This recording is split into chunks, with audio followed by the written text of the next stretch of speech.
வணக்கம். இன்னைக்கு நம்ம பார்க்க போற விஷயம் ரொம்ப சிம்பிளானது, ஆனா அதே சமயம் ரொம்ப பவர்ஃபுல்லானது. அதுதான் நேர்மை. நேர்மையா இருக்கிறது எப்படி நம்ம மனச ஒரு தெளிவான, குழப்பமே இல்லாத நிலைக்கு கொண்டு போகும்னு இந்த அலசல்ல பார்க்கலாம். சரி வாங்க, ஒரு கேள்வியோட இந்த உரையாடல ஆரம்பிக்கலாம். இவ்ளோ சிக்கலான காம்ப்ளெக்ஸான உலகத்துல எளிமையா நேர்மையா இருக்கிறதுனால என்ன மதிப்பு இருக்க போகுது? வாங்க, இதுக்கான பதில ஒன்னா சேர்ந்து தேடலாம்.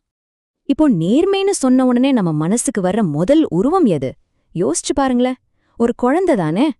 கள்ளங்கப்படம் இல்லாத, மனசுல ஒன்னு வச்சுக்கிட்டு வெளிய ஒன்னு பேச தெரியாத அந்த குழந்தை தான் நம்மளோட ஆதர்சம்.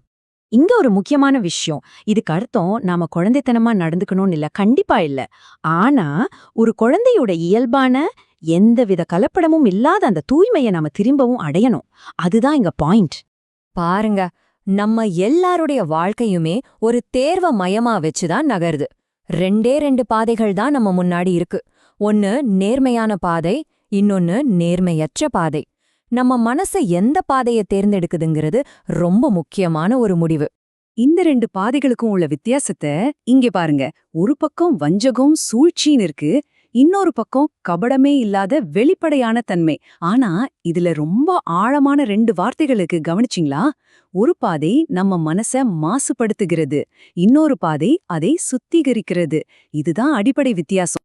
ஒக்க நிமிஷம் யோசிச்சு பாருங்க. நம்ம செய்யற ஒவ்வொரு செயலும், நம்ம மனசுக்குள்ள போற ஒவ்வொரு எண்ணமும் ஒன்னு நம்ம மனச மாசுபடுத்த போகுது, இல்லனா சுத்தப்படுத்த போகுது.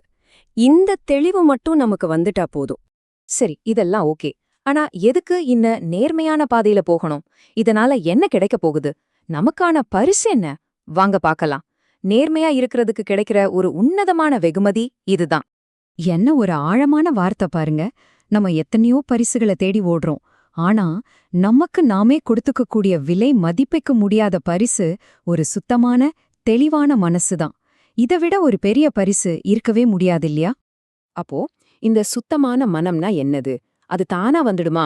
இல்லவே இல்ல. நம்ம மனச தூய்மைப்படுத்தணும்னு நாம ஒரு நோக்கத்தோட, ஒரு தீவிர முயற்சியோட செயல்படும்போதுதான் அது கிடைக்கும். அதோட முதல் குணம், அதோட அடித்தளமே நேர்மையா இருக்கிறது தான். இவ்ளோ நேரம் நாம தத்துவ ரீதியா பேசிட்டோம். சரி, இதெல்லாம் கேட்க நல்லா இருக்கு. ஆனா இத நம்மளோட அன்றாட வாழ்க்கையில எப்படி கொண்டு வர்றது? ஒருத்தரோட குணத்தை அளவிடுறதுக்கு ஒரு அருமையான அளவுகோல் இருக்கு. அது என்னன்னு பாப்போம்.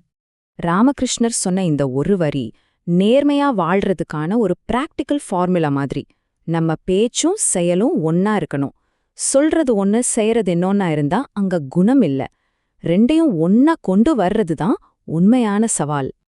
இது ரொம்ப சிம்பிளா 2 ஸ்டெப்பா புரிஞ்சுக்கலாம். ஸ்டெப் 1, நம்ம பேச்சு.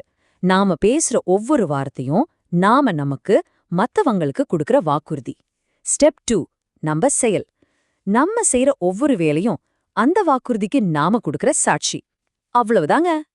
இந்த அலசலோட கடைசியா நான் உங்ககிட்ட கேட்க விரும்புற கேள்வி இதுதான். இன்னைக்கு ஒரே ஒரு சின்ன விஷயத்திலேயாச்சும் உங்க பேச்சையும் உங்க செயலையும் ஒன்னா இணைக்க முடியுமா? அது ஒரு சின்ன வாக்குறுதியா இருக்கலாம், இல்ல ஒரு சின்ன உதவியா இருக்கலாம். யோசிச்சு பாருங்க. நன்றி.